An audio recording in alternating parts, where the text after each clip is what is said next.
Hey, welcome back. Okay, so we want to be able to retain our data here once we make a mistake, and that shouldn't be a problem because we are actually saving that data in here, post data. Okay, so I'm going to copy this. Now, the thing is, it's very tempting to let the session data go to the view, right? Because session is global. We can retrieve any global variables from the session on any page, but it's always a good idea to have that data inside the data thingy here. Okay, that way we do things in an orderly manner, because I can get this session data here and then go to my view, which is the, where is that view? It's the checkout.php. Yes, this one right here. So I can go in here and use that data to access that data here and use it in there as values. But this is not how we do things. We're supposed to only allow this data here to bring in information from the outside. Okay, so let's do that in an orderly manner, shall we? So once we save the data to the session, we are also going to save it to data, which is this one right here. So let's do that. Data post data is equal to post. Okay, that way we pass it in through here. So now if I go back to my checkout page, I'm going to have a variable called post data. So I will have to check if it is set, and then if it is set, I'm going to extract it. But before I do that, actually let me just do the if statement right here. Copy, and there are some rows here.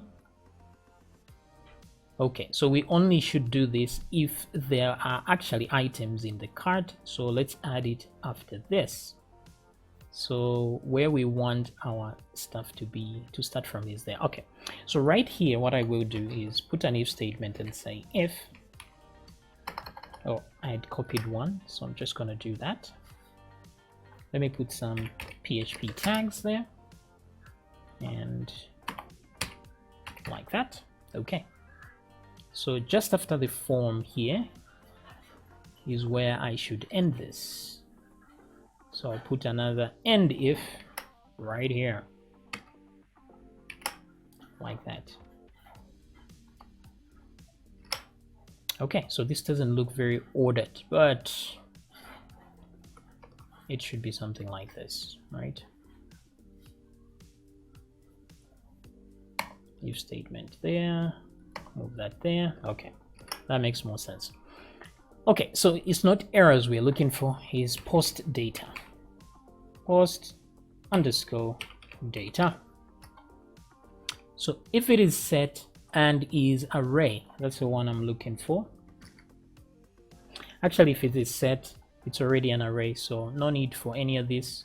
We can just do this. If it's set, okay, that's good enough. Oh, wait a minute. This was a mistake to bring this end if down here. Cut that, and let's put it here, because we want to do things right here. In fact, let me just use normal PHP tags here, because the stuff I'm about to do here is going to be quite an amount. So let me do that, and I will do this. Okay, so that we have some PHP tags there. If it's set post data, so all we're going to do, if it is set, we're just going to say extract post data, like that. Yeah, so it wasn't that much anyway. So what extract will do is that it will get all the individual items inside this array and create variables with it. Okay, so once we extract that, we can come back here and look at the names. You see the name for this one, address 1 here. I'm going to add a value here and say PHP. Just put the equal sign, actually, $, paste, close the tag.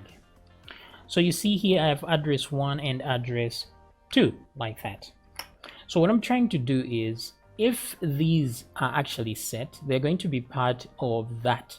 So once I do the extract, then it's going to create variables with those names of the keys in the array, which is this one here. But then there will be times when this is not set. There are times when it won't be set. So during those times, we have to have default values for these guys. So what I will do is put this like that and do that, say is equal to empty string, like that. That way we don't get errors here saying unidentified variable when we haven't posted anything yet. So we'll do the same thing for postal code.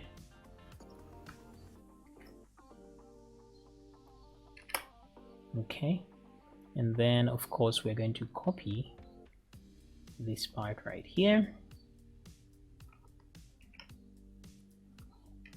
change that to postal code. Okay, so let's give it a test before we add it to everything else. So here what I want to do is say address plot number 1, address 2, plot number 2, zip code 1010-1, and then let's try it out. So let's click continue. So you see here I have, it doesn't seem like it has refreshed, but it has, and I still have these two numbers, or these three numbers here. So all I need to do is add the rest and we'll be good to go. So let me come back here and do this rather quickly now. So we have country here, so I will do the same, just change that to country, and then we have state, change that to state. So before I forget, I have to add these two guys to the list.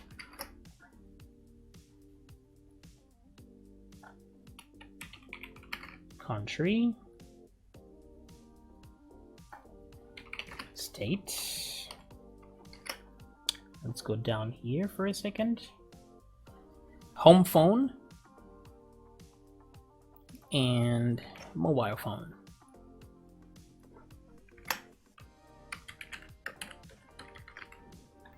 Okay, so change that to mobile phone. Yeah, so let's come back here and add those two. Home phone, mobile phone. Okay, so let's make them look neater by using the tab key like so. Let me do that. Boom. This has nothing to do with programming, just making it look cool. Okay, so there we go. We have these items here. The default value is empty, but then if we have them in here, we're going to extract, which is going to replace these empty values with actual values. All right, so let's give it a shot and see what happens. So here, let's select, let me put a number here, just a random number, and let's try again. Okay, so we have undefined variable extract online 44. So this is right here. Okay, so it shouldn't be a variable, it should be a function. I don't know why I did that. So refresh, let's resend. Okay, so you see the values are still there. Let's select a country. Let's try again. let's look at wait a minute, what's supposed to be in here? I think I missed one, which is the message right here. So I'm going to paste that here. Actually, with text areas, you don't need a value, you just need to put the variable here. So that's what I will do. Put the variable there, remove that. Okay, so then we have, what is this one called? Message, right? Message, massage. And what am I missing here? A question mark. Okay, there we go. Okay, so that should do it. Let's come back for a second here and let's choose a state. The problem is if I type everything here, I'm going to lose. Okay, so there we go. Please select an item in the list. So let's go Berg.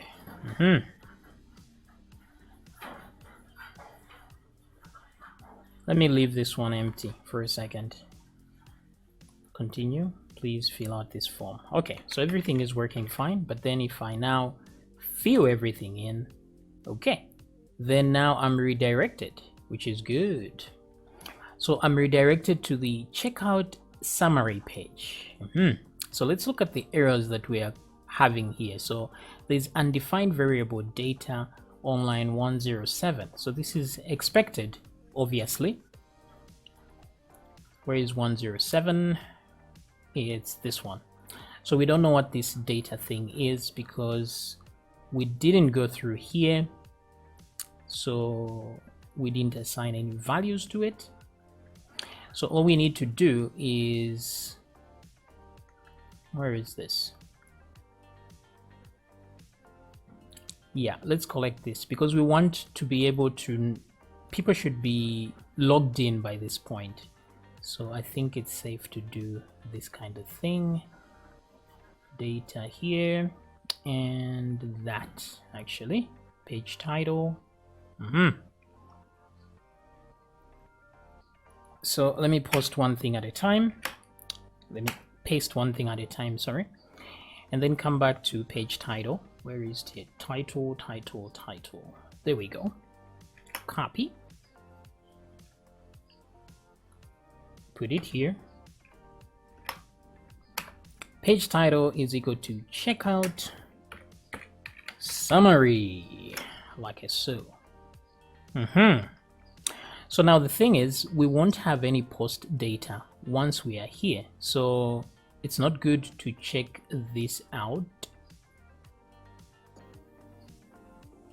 What we need to actually check for, instead of if the count of post is more than this, what we need to check for here is if the method is post. So we're going to say server request method. Okay.